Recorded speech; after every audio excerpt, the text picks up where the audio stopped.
कांदे पोह्यांसाठी लागणारे साहित्य: कापलेले बटाटे, शेंगदाणे,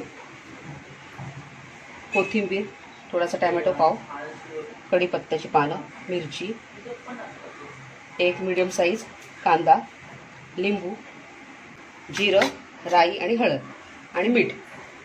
आणि हे भिजवलेले पोहे. हे पोहे भिजवले होते मी, भिजवून ठेवायचे अगोदर, करायच्या अगोदर. आणि मग हे असे हाताने असे मोकळे करून घ्यायचे.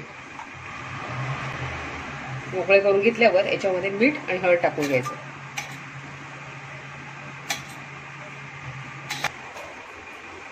चवीप्रमाणे मीठ टाकून घ्यायचं. मिक्स करून ठेवायचं. तेल तापलंय, तेलामध्ये पण पहिले शेंगदाणे लावून घेऊया.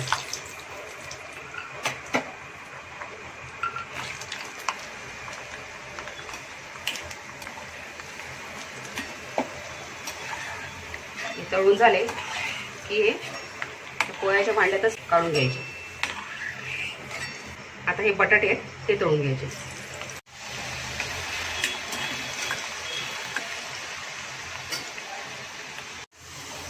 बटाटे तळून झालेले आहेत.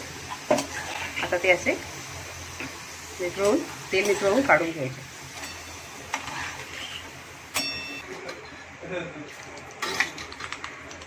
राई टाकलेली आहे, हिंग,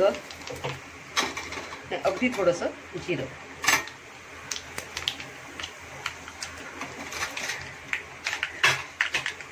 तडतडल्यावर मिरच्या टाकायच्या आणि कढीपत्ता आणि कांदा.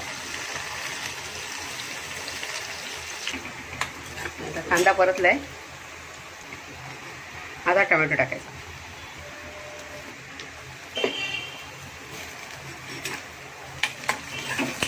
टोमॅटो परतायचा. मग त्याच्यात हे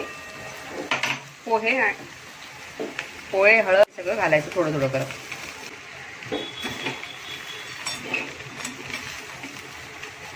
अशा प्रकारे व्यवस्थित ते पोहे परतून घ्यायचे आपल्याला.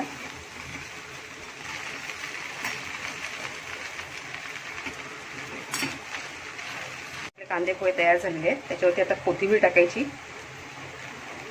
आणि ओलं खोबरं ते टाकायचं. गरमागरम कांदे पोहे तयार आहेत.